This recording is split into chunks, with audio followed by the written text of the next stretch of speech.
আমার স্নেহের ছাত্রছাত্রীরা, আশা করছি তোমরা প্রত্যেকে ভালো আছো, সুস্থ আছো। এই লকডাউনে কেউই বাড়ি থেকে বেরোচ্ছ না। যেহেতু লকডাউন চলছে সেহেতু আমাদের স্কুল বন্ধ, স্কুলে কোনো রকম পাঠদান বা পাঠ গ্রহণ কাজ সম্পূর্ণরূপে বন্ধ রয়েছে। এই বন্ধ থাকা পড়াশুনোকে নতুন করে চালু করবার জন্য আমাদের নারায়ণীতলা ধনেশ্বর শিক্ষা সদন থেকে আমাদের এই বিভিন্ন বিষয়ের ওপরে ক্লাসের ব্যবস্থা করা হয়েছে। ইতিমধ্যে তোমরা জেনেছো যে আমাদের স্কুল থেকে নোটিশ দিয়ে সেটা তোমাদের জানানো হয়েছে, যেটা তোমরা www.ndss.in এ দেখতে পাচ্ছ। তো আজকের আমরা ভূগোল ক্লাসের দশম শ্রেণীর বায়ুমণ্ডল চ্যাপ্টার নিয়ে আলোচনা করব। তো এই পঠন পাঠন শুরু করার আগে এই মহামারী কোভিড-19 বা করোনা ভাইরাসের সংক্রমণ থেকে রক্ষা করবার জন্য একদম প্রথম সারিতে যারা নিজেদের জীবনকে বাজি রেখে আমাদেরকে বাঁচিয়ে রেখেছে, সেই স্বাস্থ্যকর্মী, পুলিশকর্মী, নার্স প্রত্যেককে বা অ্যাম্বুলেন্স ড্রাইভার প্রত্যেকে আমাদের অন্তর থেকে শ্রদ্ধা জ্ঞাপন করি।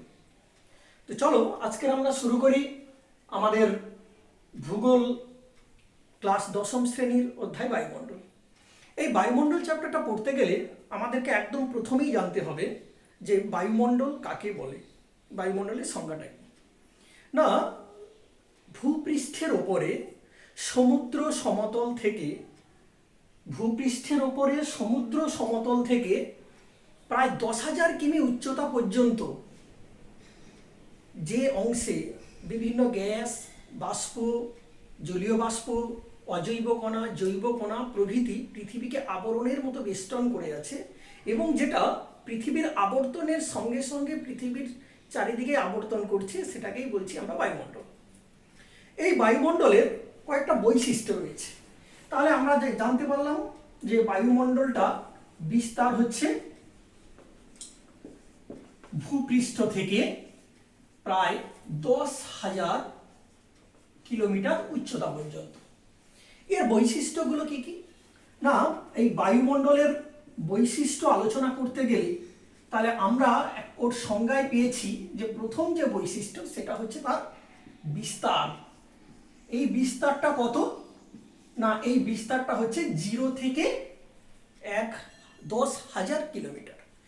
এই 10,000 কিলোমিটার যে বিস্তৃতি, ভূপৃষ্ঠ থেকে ওপরে 100 কিমি পর্যন্ত, ভূপৃষ্ঠ থেকে 100 কিমি পর্যন্ত হচ্ছে আমাদের 0 থেকে 100 কিমি পর্যন্ত, এটা হচ্ছে আবহবিদ্যার অন্তর্গত।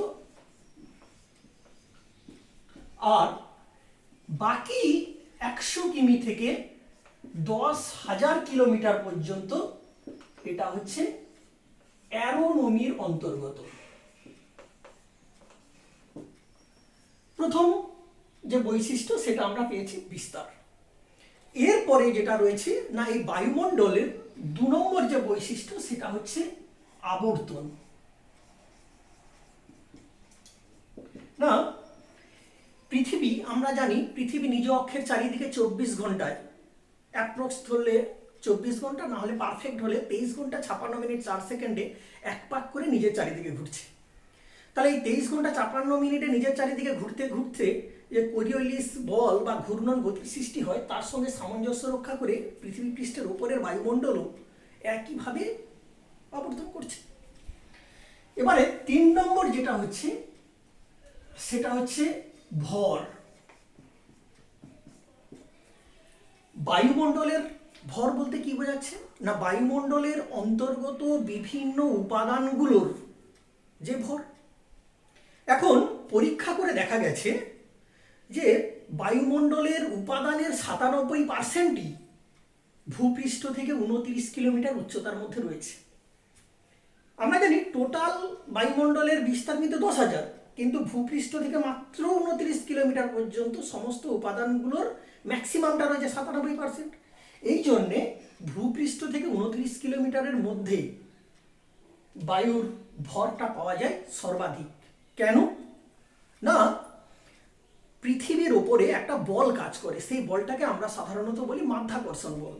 এই মাধ্যাকর্ষণ বল সম্পর্কে তোমরা 9-এ পড়েছো, সেখানে তোমরা জেনেছো যে নিউটনের মাধ্যাকর্ষণ সূত্র। তোমরা সেখানে একটু স্মরণ করে দেখেছো যে নিউটন তার সূত্রে বলেছেন যে যদি মহাবিশ্বের যে কোনো দুটো বস্তু, ধরা যাক ক্যাপিটাল এম স্মল এম, মহাবিশ্বের যে কোনো দুটো বস্তু পরস্পরকে আকর্ষণ করবে, এই আকর্ষণ বলের মানটা বস্তু দুটোর ভরের গুণফলের সমানুপাতিক হবে, আর তাদের মধ্যেকার যে দূরত্ব সেই দূরত্বের বর্গের ব্যস্তানুপাতিক হবে।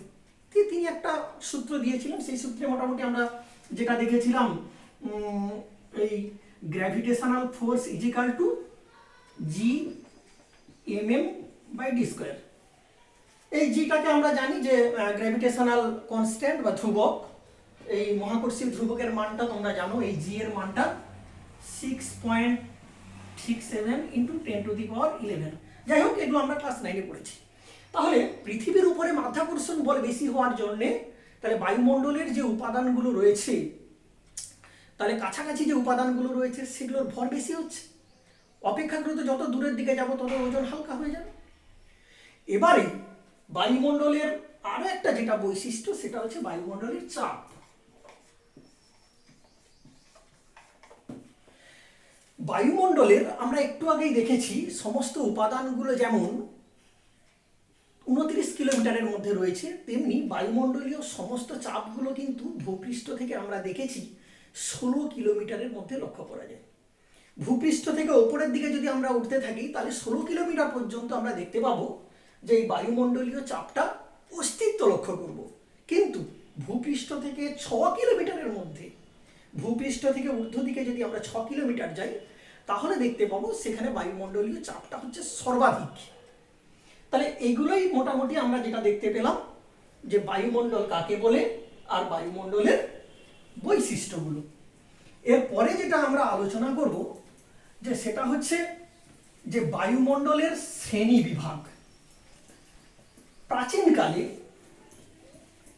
প্রাচীনকালে আমরা বিভিন্ন জ্যোতির্বিজ্ঞানীদের মতে শুনেছি বা বিভিন্ন জ্যোতির্বিজ্ঞানীরা মনে করতেন বায়ু হচ্ছে একটা মৌলিক উপাদান, বায়ুমণ্ডল হচ্ছে একটা মৌলিক উপাদান, একটা মাত্র উপাদান দ্বারা গঠিত হচ্ছে বায়ুমণ্ডল। ঠিক তার পরবর্তীকালে 19বিংশ শতাব্দীতে কয়েকজন বিজ্ঞানী যেমন ওই সিলে, প্রিস্টলে, ল্যাভোয়াসিয়ে প্রভৃতি তাদের বিজ্ঞান ভিত্তিক পরীক্ষার মাধ্যমে প্রমাণ করে না, বায়ু কোনো মৌলিক উপাদান নয়, বায়ু হচ্ছে একটা যৌগিক উপাদান। বায়ুর মধ্যে একাধিক বায়ু বা কঠিন বা জলীয় পদার্থের সংমিশ্রণ রয়েছে। এই বায়ুমণ্ডলের যে উপাদান, এই উপাদানকে 3টে ভাগে ভাগ করা যায়। একটা হচ্ছে কঠিন উপাদান, একটা হচ্ছে তরল উপাদান, আর একটা হচ্ছে গ্যাসীয় উপাদান। এই কঠিন, তরল, গ্যাসীয়, আমরা জানি প্রত্যেকটা জীবদেহের গঠনেই কঠিন, তরল, গ্যাসীয় উপাদান রয়েছে এবং আমাদের মানবদেহেও ঠিক তেমনি একইভাবে বায়ুমণ্ডলও কঠিন, তরল, গ্যাসীয় এই 3টি উপাদান দ্বারা গঠিত। তো এটা হচ্ছে বায়ুমণ্ডলের গঠনগত দিক দিয়ে 3টে ভাগে ভাগ করা যায় উপাদানগুলোকে। কঠিন উপাদান কি কি রয়েছে বায়ুমণ্ডলের ভেতরে? না, বায়ুমণ্ডলের ভেতরে কঠিন উপাদান বলতে একটা হচ্ছে জৈব উপাদান আর একটা হচ্ছে অজৈব উপাদান। জৈব উপাদান কি কি? না, উদ্ভিদের রেণু, ভাইরাস, ব্যাকটেরিয়া যেগুলো বায়ুমণ্ডলে ঘুরে বেড়ায় সেগুলোকে আমরা বলছি বায়ুর জৈব উপাদান। আর অজৈব উপাদান কি? না, অজৈব উপাদান বলতে সাধারণত আমরা যেটা বুঝি ধুলো, বালি, লবণকণা, ছাই, ভস্ম, এগুলোকে আমরা সাধারণত বায়ুমণ্ডলের কঠিন উপাদান, অথচ ওকে অজৈব উপাদান বলি। আর একটা জিনিস রয়েছে যে 2 নম্বর, যেটা যে বায়ুমণ্ডলের গঠনগত উপাদান, তরল উপাদান, সেটা কি? না, বায়ুমণ্ডলে 0.5 থেকে 4.0% রয়েছে জলীয় উপাদান। এই জলীয় উপাদানটা সাধারণত আমরা জানি জলীয় বাষ্প। বিশেষত 97% জলীয় বাষ্প, বায়ুমণ্ডলের মধ্যে যে জলীয় বাষ্প রয়েছে তার 97%ই রয়েছে বায়ুমণ্ডল থেকে 6 কিলোমিটারের ভেতরে। এই 6 কিলোমিটারের ভেতরে, প্রায় 6 কিলোমিটারের ভেতরেই রয়েছে এই জলীয় উপাদানটা, এবং এই জলীয় উপাদান আছে বলেই বায়ুমণ্ডলে বিভিন্ন প্রাকৃতিক গোলযোগ ইত্যাদি লক্ষ্য করা যায়। তারপরেই আমরা চলে আসি যে বায়ুমণ্ডলের গঠনগত উপাদানের যে তৃতীয় পয়েন্ট, সেটা হচ্ছে গ্যাসীয় উপাদান। এটাই হচ্ছে মূল উপাদান। এই বায়ুমণ্ডলের গ্যাসীয় উপাদানগুলোকে যদি আমরা লক্ষ্য করি তাহলে দেখব এখানে বেশ কয়েকটা গ্যাস লক্ষ্য করা যায়। প্রথমত হচ্ছে নাইট্রোজেন, অক্সিজেন, তারপরে রয়েছে আর্গন, রয়েছে কার্বন ডাই অক্সাইড, আর রয়েছে নিষ্ক্রিয় গ্যাস। এই গ্যাসীয় উপাদানগুলোর মধ্যে একটু ভালো করে লক্ষ্য করলে আমরা দেখতে পাবো তাদের পরিমাণগুলো। যেমন নাইট্রোজেন রয়েছে 78.08%, অক্সিজেন রয়েছে 20.95%। একটু ভালো করে লক্ষ্য করো তো, এই নাইট্রোজেন এবং অক্সিজেন এই দুটোর অনুপাতটা দেখো, এটা 80, প্রায় 80, এটা 20, তার মানে 4:1 অনুপাতে রয়েছে। এবং এই দুটোকে যোগ করলে দেখতে পাচ্ছি প্রায় 99%, বায়ুমণ্ডলের 99%ই রয়েছে নাইট্রোজেন এবং অক্সিজেন মিলে। বাকি 1%-এর মধ্যে, তাহলে এইটা যদি টোটাল 99% হয়ে যায়, তাহলে বাকি 1%-এর মধ্যে রয়েছে আর্গন, কার্বন ডাই অক্সাইড এবং নিষ্ক্রিয় গ্যাস। এই আর্গন, বায়ুমণ্ডলে আর্গন গ্যাসের পরিমাণ হচ্ছে 0.93%, কার্বন ডাই অক্সাইডের পরিমাণ হচ্ছে 0.03%, আর নিষ্ক্রিয় গ্যাস রয়েছে বাকি 0.1%-এর মধ্যে। এই নিষ্ক্রিয় গ্যাস বলতে কি কি জানি আমরা, যে হিলিয়াম, নিয়ন, অর্গান, ক্রিপ্টন, রেডন, জেনন, এই সমস্ত নিষ্ক্রিয় গ্যাসগুলো সাধারণত আমরা জানি।